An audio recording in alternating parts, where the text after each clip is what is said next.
Gaurav Bhatia please 30 seconds. Waris Pathan उसके बाद आप जल्दी प्लीज। गौरव भाटिया। हाँ, धन्यवाद अदिति जी। देखिए, कोई भी चर्चा हो, संवाद हो, एक दूसरे को इज्जत देनी चाहिए। जब कोई आपके बीच में नहीं बोलता तो ये उम्मीद भी करता है आप भी किसी के बीच में नहीं बोलेंगी। मेरी साथी हैं, मित्र हैं, मैंने अभी बताया इन्हें, मैं इनको मुफ्त में एक विधिक राय देता हूं। आप कह रही ना पैरोल में कोई बाहर है या बेल पे बाहर है तो वो प्रचार नहीं करता। जब तक कि ऑर्डर में ऐसी कोई शर्त ना हो, ऐसी कोई रोक नहीं है, सबसे पहले। और दूसरा, अगर इससे किसी को कोई कष्ट है तो वो जा सकता है न्यायालय और इस पैरोल को रद्द करा सकता है। इस केस में ऐसा भी नहीं है। लेकिन जो बड़ी बात मैं कह रहा हूं, ये लोग आपत्ति दर्ज कर रहे हैं कि एक दोषित व्यक्ति के परिवारजन को क्यों आपने टिकट दिया। तो मैं केवल कहना चाहता हूं, अगर कोई व्यक्ति किसी से रिश्ता रखता है केवल इसलिए कि उसका कोई रिश्तेदार दोषित हो चुका है, उसे टिकट ना दे, ये किस तरह का लॉजिक है। राहुल गांधी खुद बेल पे बाहर है, सोनिया गांधी खुद बेल पे बाहर है, उनको तो राजनीति से संन्यास ले लेना चाहिए। ठीक है, राधिका खेड़ा 30 सेकंड, उसके बाद वारिस पठान प्लीज। गौरव जी, देखिए, मैं आपको फिर एक बहुत ही सीधे और स्पष्ट तरीके से एक आम इंसान की तरह ये बात बोलूंगी। मुझे लीगल नॉलेज नहीं है जितनी आपको है, फिर बोलूंगी। उनके ऑर्डर में लिखा हुआ है कि वो हेल्थ ग्राउंड्स पे पैरोल पे बाहर है। अगर कोई हेल्थ ग्राउंड्स पे पैरोल पे बाहर है और इतना हीनियस क्राइम के लिए अक्यूज्ड है और कन्विक्टेड है, क्या वो जाके ऐसे खुले आम कोर्ट की तौहीन कर सकता है? और ठीक है, सवाल के जवाब के लिए मैं वापस आऊंगी गौरव भाटिया के पास। जल्दी से वारिस पठान, आपका पॉइंट। देखिए, अभी मैं सुन रहा था, गौरव भाटिया की बात भी मैंने सुनी, कांग्रेस की, आम आदमी पार्टी, तीनों प्रवक्ताओं की बातों को सुना। गौरव भाटिया ने कहा मोदी जी ने गुजरात को बनाया। मैं कहूंगा गुजरात को नहीं बनाया, गुजरात की आवाम को बेवकूफ़ बनाया, देश की जनता को बेवकूफ़ बनाया।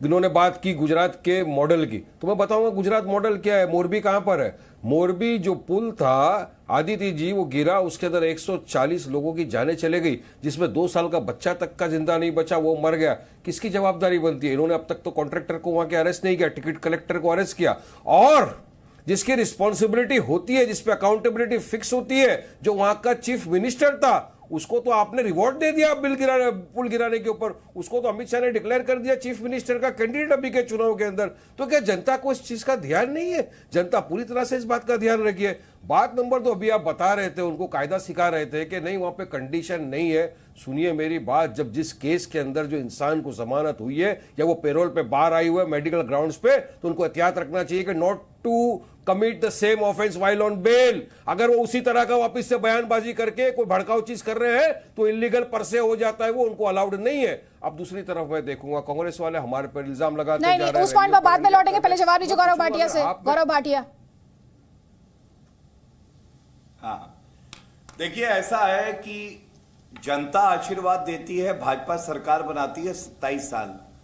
वारिस पठान क्या है अब ये जनता ही तय करेगी। ये जनता को बेवकूफ बता रहे हैं, ये कह रहे हैं मोदी जी ने जनता को बेवकूफ बनाया।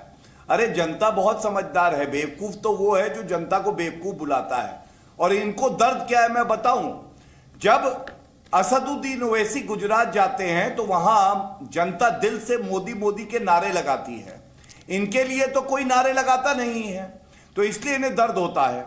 और ये यहां पे कहते हैं कि अरे ये दोषसिद्ध व्यक्ति है। अरे दोषसिद्ध व्यक्ति तो याकूब मेमन भी था, जिसको फांसी की सजा सुप्रीम कोर्ट ने सुनाई थी। और असदुद्दीन ओवैसी बोले आदित्य जी, कैंपेन करने गया था, इसको फांसी की सजा इसलिए हुई है क्योंकि ये मुसलमान है, आतंकवादी नहीं है, ये मुसलमान है, इसलिए सजा हुई। तो ये लोग नफरती लोग हैं, ये केवल नफरत फैलाने आते हैं। और मैं इसीलिए कह रहा हूं कि जनता इन्हें काले झंडे क्यों दिखाती है, क्योंकि इनकी नियत काली है। ठीक है, वारिस पठान ये कह रहे हैं, देखिए जो इन्होंने 2 पॉइंट उठाए, दोनों पॉइंट पर मुझे आपका जवाब चाहिए।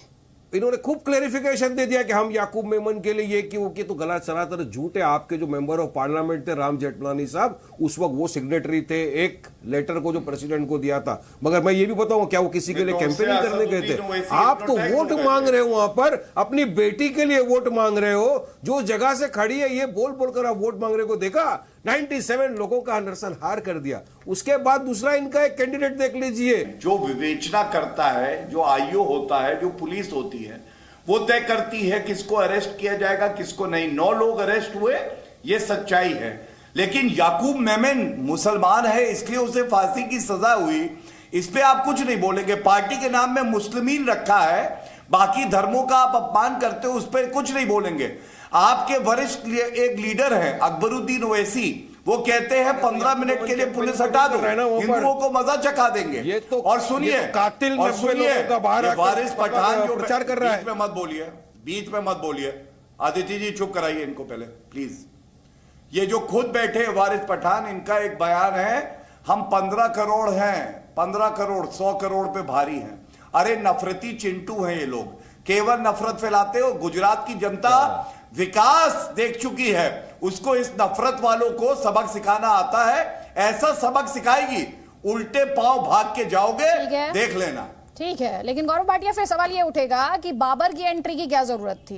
हेमंता बिस्वा शर्मा ने गुजरात चुनाव में बाबर की एंट्री कराई। उन्होंने ये कहा कि राम और अल्लाह की तुलना तो चलेगी, लेकिन बाबर की राम से तुलना नहीं सही जाएगी। इस पर कांग्रेस आरोप लगाती है कि बीजेपी सिर्फ नफरत की सियासत कर रही है।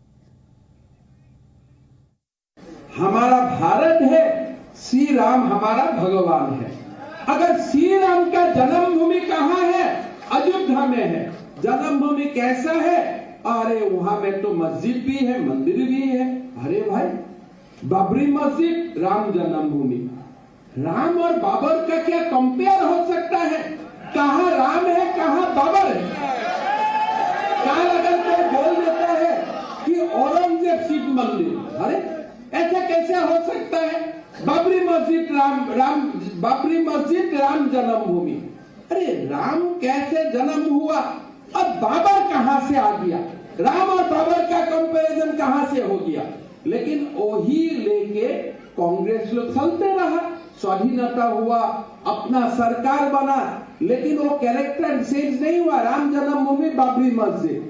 देश को एक नरेंद्र मोदी के लिए इंतजार होते रहा कि कभी नरेंद्र मोदी प्रधानमंत्री बनेगा और बाबरी मस्जिद नहीं, खाली राम जन्मभूमि बनेगा। जो बीजेपी की अप्रोच है, नफरत से भरी, डरी हुई, हिंसा फैलाने वाली अप्रोच, उन्होंने हिंदुस्तान को एक इमेजिनेशन दिया है कि देखो ये रास्ता है,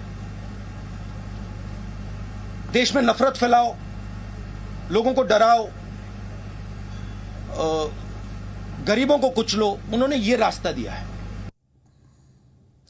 तो बाबर कहां से आ गया, इस कंपैरिजन की क्या जरूरत थी? और साथ ही हेमंता बिस्वा शर्मा का स्टेटमेंट भी हमने आपको सुनवाया। यहां पर पहले कुलदीप जी, मैं आपका कमेंट लूंगी। थोड़ी देर पहले गौरव भाटिया ने आपकी पार्टी पर भ्रष्टाचार और साथ ही आपका सूपड़ा साफ होने की बात कही थी, उस पर आपका जवाब। देखिए अदिति जी, मुझे लगता है कि गुजरात के अंदर 27 सालों में भारतीय जनता पार्टी ने जो कुशासन किया है, 6 साल में 14 पेपर लीक हुए हैं अदिति जी गुजरात के अंदर। 6 साल में 14 पेपर लीक, एक भी व्यक्ति उसमें, एक भी दोषी पकड़ा नहीं गया। सूरत के फायर विभाग के अंदर सीढ़ी नहीं होने की वजह से 11 बच्चे मर गए, ये इनका भ्रष्टाचार है। उसके बाद 10,000 करोड़ से ज्यादा इलीगल दारू बिकती है गुजरात के अंदर, कोई कार्रवाई नहीं, कोई नहीं पकड़ा गया।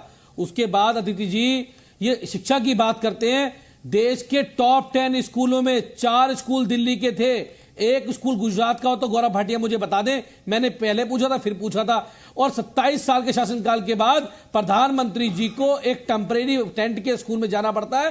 गुजरात में आम आदमी पार्टी की सरकार बनेगी तो प्रधानमंत्री जी को शानदार सरकारी स्कूल में लेके जाएंगे, बढ़िया स्कूल में लेके जाएंगे। गुजरात के अंदर जीतू वघाड़ी इनके कहते हैं कि 6300 स्कूलों को हमने बंद कर दिया, तो 700 स्कूलों में एक ही टीचर है, 30,000 से ज्यादा कमरों की कमी है, 18,000 से ज्यादा टीचर की कमी है।